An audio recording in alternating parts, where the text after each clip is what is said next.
다가 뭐라 딱히 트집 잡을 게 없으니 종교 가자고 걸고 넘어지시기 시작하신 거예요. 같은 건물 다른 세입자들은 다들 온 가족이 가족석에 앉아 한마음으로 예배 드리는데 우리는 이건 뭐 남편이란 작자는 어디 가서 숨어 있는지 알 수도 없고 응당 아들 며느리라면 같이 모여서 오직 주 예수께 간절히 기도 올리며 시아버지의 무사한 일을 바라야 하는데 외며느리라는 건 대머리 까진 남자한테 절을 올리러 다니질 않나. 뭐 이런 분위기이신 겁니다. 2층 인테리어 소품집은 부활절에 가족석에서 가족들끼리 떡을 나누어 먹고 2층 커피집 며느리는 시어머님 칠순을 교회에서 하면서 교인들에게 수제 쿠키하고 예쁜 볼펜 세트를 돌린다는 소리를 그 주 내내 걸쳐서 하시더니 급기야 갈비집 쉬는 날 이부자리를 깔고 누우시더군요. 시어머님이 아프시다는 전가를 받고 남편과 저는 부랴부랴 시댁에를 갔습니다. 시어머님은 이마에 광목근을 두르고 누워 계셨어요. 저 모습은 저 어릴 때 돌아가신 우리 외할머니가 식구 누구에게 화가 나셨을 때 항의하는 걸 보이시기 위해 식사도 굶으시고 누워 계시던 그 모습과 똑 닮았더군요.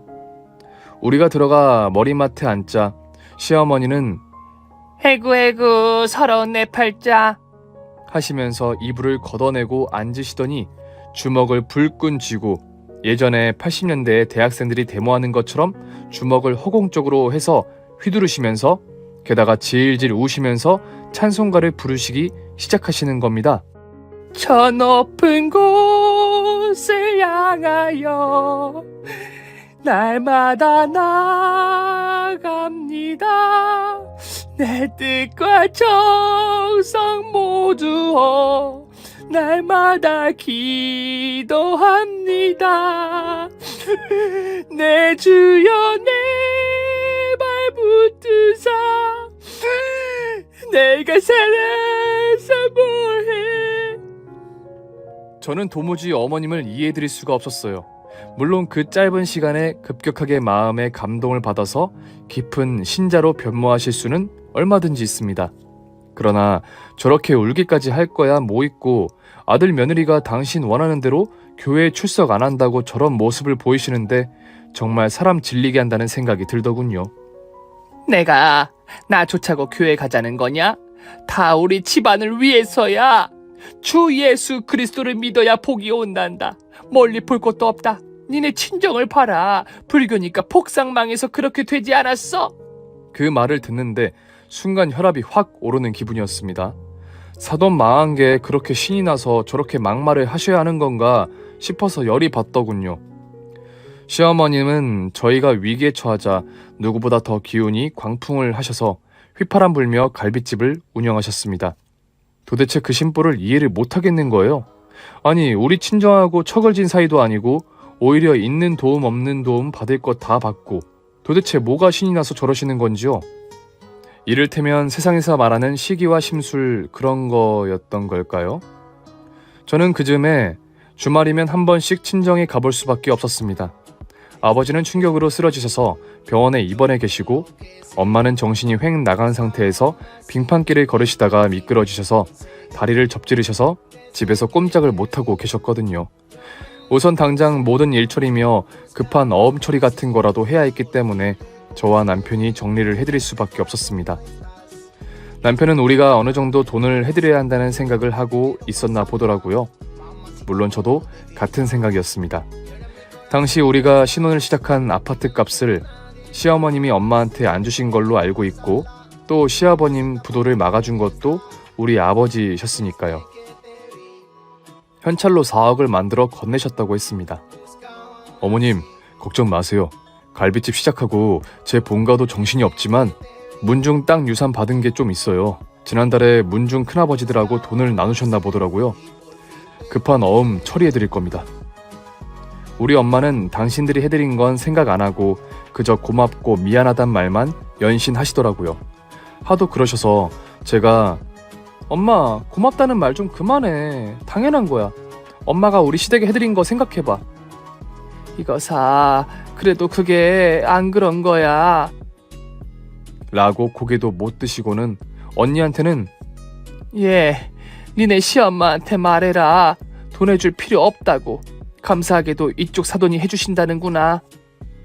언니의 시어머니랑 우리 엄마는 여고 1학년 때 만나서 지금까지 일주에 한두 번은 보는 친구신데 참 이상한 게 핀 하나, 립스틱 하나 그런 거는 사돈 친구한테 못 뺏어 와서 안달을 하시면서 왜 이렇게 큰돈 도움 주려고 하실 때는 거절하시는지 모르겠더군요.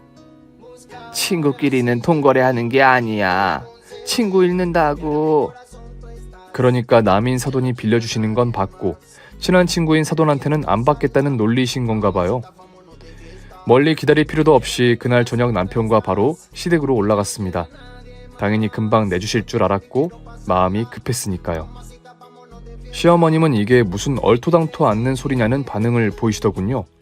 우리 시어머님의 얇은 인성은 어느 정도 간파한 지 오래지만 이 정도로 이렇게 나오실 줄은 예상 밖이었습니다. 그래서 지금 나보고 망한 사돈 밑 빠진 독에 물 붓자고 하는 거야? 이 덜 떨어진 사람아, 정신 차려. 시어머님 생각은 그랬습니다.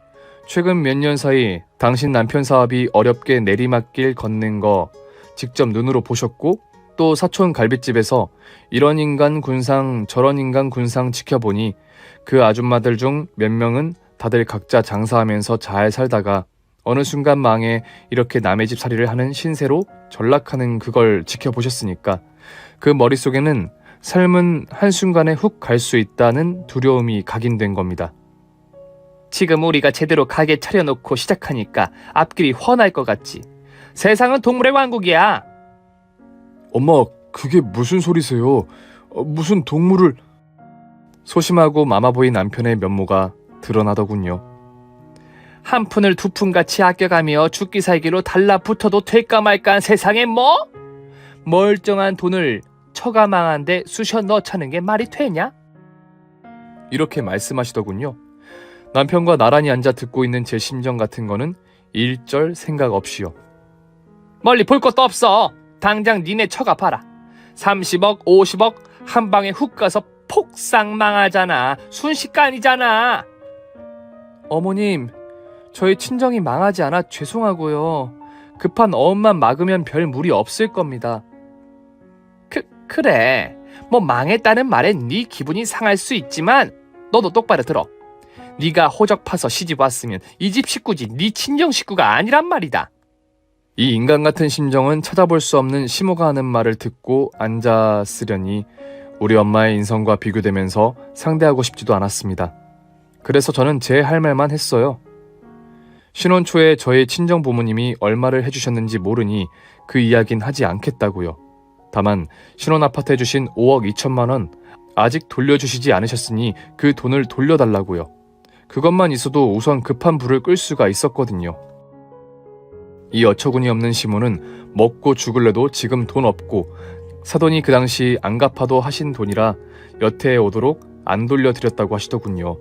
그게 빌리고 갚아야 할 돈이면 사돈이 왜 이날까지 아무 말 없으셨겠냐 하는데 할 말이 없었고 눈가가 뜨끔뜨끔해지는 거예요. 억울해서요. 그리고 내가 도저히 이걸 시집이라고 더 이상 마주할 자신이 안 생기는 거예요. 알았다고 자리에서 일어나 우리 집으로 내려왔습니다. 남편이란 작자 하는 말 좀 들어보세요. 솔직히 장인은 워낙에 아현동에서 평생을 사신 유지라 우리 말고도 돈 구할 때는 많으실 거야. 돈을 구할 때 많고 없고의 문제가 아니라 이건 가족이라는 선에서 해결할 수 있으면 해야 하는 일이고 믿고 있던 저는 그래서 상견례 자리에서 우리 친정엄마가 시댁을 배려한 모든 것들을 사람 사는 도리라고 있는 가족이 어려움에 처한 가족을 돕는 게 당연한 거라고 믿고 살았던 제 기본적인 생각들이 한순간에 흔들리는 이 상황을 받아들일 수가 없더라고요. 제 소중한 인생을 위해서 저는 이 인간 말종들하고 여기서 빨리 정리를 하는 게 낫겠다는 결심을 했습니다. 다행히 급한 돈은 언니 시댁에서 해주었다고 하더라고요. 친한 친구라 죽어도 돈 안 빌리겠다는 그 자존심을 친정엄마가 접은 겁니다. 울면서요. 이거 10억 빌려줄 테니까 모조리 맞고 대신에 제발 우리 집에 와서 내 머리핀 같은 거나 뻔뻔하게 그냥 가져가지 마. 어머머, 얘 봐, 내가 언제... 너 2달 전에 우리 집에 와서 예쁘다고 끼고 있던 내 머리핀 그거 그대로 끼고 집에 갔잖아. 너 그거 얼마짜린 줄 알아? 27,000원짜리야. 와, 치사한 년. 내가 너하고 상종을 하나 봐라. 이랬나 보더라고요. 반면 저는 더 이상 이 시집과의 인연은 무리라는 생각을 했어도 혼인은 일륜지대사. 그렇게 또 쉽게 정리할 수가 없는 거라 저는 조금은 천천히 되짚어보며 생각을 하기로 했습니다. 그러나 되도록 시댁과는 멀리했지요. 2달을 그렇게 맹숭맹숭 지내다가 저도 부모님께 배우고 자란 게 있는데 외며느리 시할아버지 제사상을 받아들여야겠기에 장을 봐서 갈빗집으로 갔습니다. 유리문을 열고 들어가는데 기가 막히더군요. 우리 엄마가 거기서 설거지를 하고 있더라고요. 시어머니는 엄마 설거지하는 옆에서 사돈, 지금 우리 더 이상 직원 필요 없거든요. 근데 사돈이 돈이 필요하신 것 같아서 사돈 보고 설거지를 하라고 한 거예요. 사돈 때문에 속사포로 분통같이 설거지하는 아줌마 내보낸 거라고요. 네, 압니다. 손이 느려서 죄송해요. 도대체가 얼마나 왕비마마로 사셨으면 설거지 하나를 똑부러지게 못하세요? 그리고 말이야, 지금 남의 물건이라고 퐁퐁 이렇게 마구 사용하는 심보는 무슨 심보세요? 사돈이 이런 심보로 사시니까 핑핑 잘 돌아가던 사업이 망하는 거라고요. 이러고 계신 거예요. 눈에서 불이 튀어나오는 줄 알았고 바득바득 이가 갈리더군요. 컵에서 광이 나게 하라고요. 부처님 믿는다면서 부처님 머리에 광 나는 거 못 보셨나? 참 꼴값을 하고 가짜내시네요. 그걸 지금 유머라고 하는 거예요? 그러니까 친정엄마는 2주 전에 직접 아파트값 받으러 갔다가 당장은 먹고 죽을래도 줄 돈 없고 돈이 한 푼이 급하신 것 같으니 다만 취직은 시켜줄 수 있다고 그렇게 이야기가 되신 거더라고요. 엄마가 설마 돈 200, 300이 궁해서 딸 체면도 있는데 사돈 갈빗집에서 설거지를 하셨겠나요? 하도 돈 없다고 죽는 소리를 하니까 바로 코앞에서 돈 벌리는 상황을 좀 지켜봐서 아파트 값을 돌려받으실 생각을 나름대로 하신 겁니다. 저는 펄펄 뛰었습니다. 당장 아파트 값 내놓으라고요. 오기가 나서 어떻게든지 이 돈을 당장에 받아내야겠다고 생각을 했습니다. 폰을 들고 현장을 동영상으로 찍으면서 돈 내놓길 요구했어요. 시어머님 그것도 대가리라고 폰을 보더니 말을 달리하더군요. 아예 처음부터 이 돈은 친정에서 부담하기로 했다고요. 다 필요 없고 당장 아파트값 내놔요. 안 그러면 당장 사기죄로 쳐 넣을 테니까. 사기죄 같은 소리 하네. 우리 그때 이야기 끝났잖아. 돈 많은 그쪽이 다 부담하겠다고. 너 그거 카메라는 왜 찍어? 아니 현장을 증거로 남기려고요. 어머님 자꾸 거짓말 하시는데 우리가 돈을 부담하기로 했다고요? 그래. 이게 증거가 없으니 들이밀 수도 없고 아무튼 없는 사람들 비굴하고 교활한 거 널 보면 알겠다. 돈이 없으니 이제 와서 돈을 내라고? 당신은 도대체가 언제적부터 얼마나 있는 사람으로 사셨다고 없는 사람들에 대한 마인드가 그냥 개차반인 사람인 겁니다. 시외 삼촌 말씀대로 깔보고 함부로 말씀하시는 거를 보면요. 그리고 당신 없는 사람일 때 당신 힘들 때 도와준 우리 집을 없는 사람들이라고 하는 것도 우습더군요. 이거는 오래 상대하면 저만 똑같은 사람 되는 거고 두말할 것도 없이 저는 제 폰에서 상견례 날 식사 장면 동영상을 틀었습니다. 틀림없이 시어머니란 인간이 아파트 값을 돌려드리겠다고 약속한 영상을요. 사기죄로 쳐넣기 전에 아파트 값 당장 내놓으라고 다시 한번 못을 박는 것도 잊지 않았습니다. 다시 말씀드리자면 저는 뭐든 아끼는 사람이었기에 핸드폰도 사면 4, 5년은 기본으로 쓰니까 동영상이 있었던 거예요. 시어머님은 울며 겨자 먹기로 5억 2천만 원의 돈을 토해내더군요. 며칠 후에 엄마 통장으로 입금되었더라고요. 사람 인생사 롤러코스터가 맞는 것 같아요. 저는 다음 날부터 바로 이혼 준비에 들어갔습니다. 철저히 모든 준비부터 하고 나서 이혼 이야기를 꺼내려고요. 그런데 말입니다. 이혼 전문 변호사 사무실에서 나오는데 이상하게 거리에 사람이 하나도 없더군요. 겨울 날씨치고 따스한 날이었는데 저는 순간 공휴일인 줄 알았다니까요. 바로 코로나의 시작이었습니다. 시어머님 갈빗집은 올해 볼 것도 없이 코로나 시작 10개월 만에 두 손 들고 나앉았습니다. 월세를 못 내는데 어쩌겠어요. 월세를 못 내니 교회 신자고 뭐고 없는 거죠. 그걸로 끝내면 장사 인테리어 비용이며 집기비, 재료비 3억 정도와 인건비, 10개월 월세 못 낸 것, 그 정도 한 7억 정도 손해보고 끝났으면 그나마 낫습니다. 재미있는 게요. 직원 중에 목사가 소개해 주었다는 덜렁대는 아줌마가 가스를 제대로 안 잠그고 퇴근해서 식당에 불이 난 거예요. 코로나로 모두 다가 쥐죽은 듯이 사람 모두 사라진 세상, 외따로 떨어진 건물 전체를 홀라당 다 태워먹고 아무리 보험이 들어있다고 해도 그 건물 태워먹은 값은 값대로 물어줘야 하고 다른 가게들 장사 못하게 된 비용도 모두 물어주게 된 겁니다. 제 시댁이요. 반면에 우리 친정은 코로나로 집콕 시대가 열린 세상, 전자제품 중에 TV가 불티나게 팔렸듯 TV와 한몸인 소파가 다시 불티나게 팔리기 시작한 겁니다. 전 시어머니가 갚은 5억 원을 바탕으로 일어선 겁니다. 엄마 아버지는 24시간 중에 잠도 제대로 못 주무시며 장사에 매달리셨어요. 아버지는 새로운 소파 디자인하고 만들어내느라 정신이 없이 바쁘셨고요. 아버지 소파는 다시 홈쇼핑에서 완판 행진을 이어가며 코로나 시작 3개월 만에 모든 빚을 다 갚고 코로나 7개월 만에 예전의 그 기상을 되찾았습니다. 저는 이혼하고 집에 돌아와 있는 상태였고 다니던 회사의 일뿐 아니라 퇴근하면 가구점, 휴일도 주말도 없이 아버지 가구점에 붙어 있어야 했습니다. 정말 밥 먹을 시간도 없이 바빴고 저녁에 베개에 머리 대면 10초 만에 잠드는 나날들. 일하는 기쁨이 돈 버는 기쁨이 뭔지 알겠더군요. 남들은 코로나로 중내산해 하는데 우리는 그렇게 대박을 터뜨렸다고 자랑하는 게 한심해 보이시겠죠? 제가 그나마 덜 양심에 찔리는 게 부모님께서 순수익의 70%를 서울 외곽 지역에서 2군데 무료 밥차를 운영하시는데 사용하셨다는 거예요. 있을 때 나눠야 복으로 쌓인다. 라고 하시면서요. 더 웃긴 게 그 무료 봉사를 교회분들을 선동해서 하시는 거예요. 아니 불교라면서 뭔 교회냐고요? 우리 엄마 절에도 가시고 교회도 가시기 시작하셨거든요. 웬 뜬금없이 교회냐 하면요.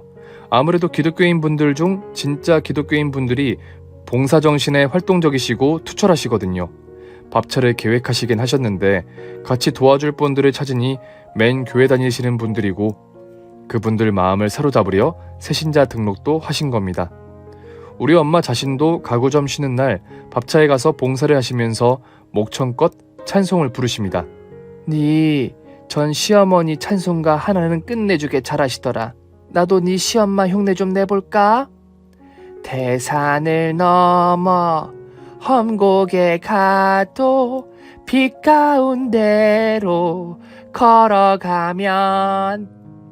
엄마가 열성으로 밥차를 운영하시는 거 뵈니 마음에 감동도 오고 저도 일주일에 한 번씩 엄마를 따라갔습니다. 그날은 무료 밥차를 운영한 지 딱 3년째 되는 날이었고 수요일이었고 수요일은 양지머리가 듬뿍 들어간 육개장이 메뉴라 수요일이면 서울 멀리서도 많은 분들이 식사를 하러 오시고는 했습니다. 가장 바쁜 날이라 저도 수요일날 가는 걸로 한 거예요. 그날 한 구석에서 정신없이 설거지를 하는데 멀리서 큰 소리가 나고 난리가 난 것 같은 소란이 일더군요. 무슨 일인가 싶어서 조금 떨어져 지켜보니 식사하시는 손님끼리 싸움이 붙은 겁니다. 한 여든은 되어보시는 여자 어르신이 글쎄 육개장을 3번이나 받아 먹었더라고요. 아니 번호표대로 하는데 기술도 좋으십니다. 그쵸? 그래서 그걸 눈을 세모꼴을 하고 지켜본 다른 여자 어르신하고 싸움이 붙으셨는데 차마 여기다가 다 못 적겠네요. 너무 한심하고 유치하고 슬퍼서 눈물이 나올 지경인 대화가 오고 갔으니까요. 보다 못한 엄마가 다가가셔서 혼자 다 드시면 다른 분들 식사할 양에 피해가 가니 배부르게 드셨으면 이제 그만 돌아가시라고 조용하고 간곡하게 말씀하시더라고요. 상대 어르신이 우리 엄마를 보더니 왠지 쭈뼛쭈뼛 뒤로 물러서시면서 그래도 할 말은 다 하시더군요. 내가 먹고 그런다는 거예요? 무슨 노숙자 쉼터가 이래? 없는 사람을 무시하고 차별하는 것도 아니고 안 먹은 걸 먹었다고 창피를 주질 않나. 이렇게 할 거면 허울만 좋은 밥차 때려쳐요. 그 목소리가 덜덜 떨려 나와도 어디서 많이 듣던 목소리라 엄마도 저도 놀랐습니다. 그 사람은 다름 아닌 전 시어머니셨어요. 아니 지금 나이 따져보면 70이신데 팔수는 훨씬 더 먹어 보이는 외모하며 하고 다니시는 것도 그렇고 정말 놀랄 노자로 변하셨더군요. 저 어머니? 아니 아주머니 지금 여기서 뭐 하시는 거예요? 저 옆에 내가 뻔뻔하기가 아주 말도 못해요. 저 옆에 내 여기 올 때마다 지 혼자서 서너 번씩 국 받았다 먹는다니까. 지난주에는 육개장 속에 고기가 없다고 고기만 받아다 처먹질 않나. 내가 고기 먹은 거 봤어? 봤어 이 옆에 내야? 그 광경을 보다 못한 저는 다른 분들 오해하시지 않게 조심하면서 말을 했습니다. 없는 분들이 다 아주머니 같지는 않아요. 없는 사람들 중에 몇 분 비굴하고 교활한 분이 계신데 바로 아주머니네요. 아니 밥차만 운영하면 다야? 너 말 너무 심하게 한다. 왜요? 틀렸나요? 그쪽 형편 뭐 때문에 일이든지 몰라도 다른 사람도 생각 좀 하시라고요. 없는 사람 운운한 거 기분 나쁘셨어요? 아주머니가 전에 늘 하시던 말씀이잖아요. 얼굴이 벌개졌다 펄해졌다 하시는 전 시어머니께 마지막 일침을 가하고 저는 자리를 떠났습니다. 외향은 못 알아보게 변하셔놓고 배려 없는 건 어째 하나도 안 변하셨는지 참 한심하네요. 이혼한 전남편과 시아버님은 빚만 잔뜩 짊어진 식당 때문에 술과 파친코에 쩔어 살았다고 합니다. 그러다가 전 시아버지는 혈압으로, 전 남편은 복부에 물이 차올라서 세상을 떠났다네요. 간암으로요. 시모는 할 수 있나요? 돈 한 푼 없이 노숙으로 진전하시는 수밖에요. 없는 사람 무시하더니 시어머니 70살 나이에 여든으로 보이시는 몰골로 처한 상황이 참으로 비굴하고 교활하다고도 못하겠고 깜깜하네요. 다 자기가 하고 산 만큼 돌아온다는 옛말 틀린 거 없는 것 같습니다. 오늘 준비한 사연은 여기까지입니다. 재미있게 들으셨다면 구독과 좋아요를 눌러주세요. 그럼 저는 다음 사연으로 찾아뵐게요.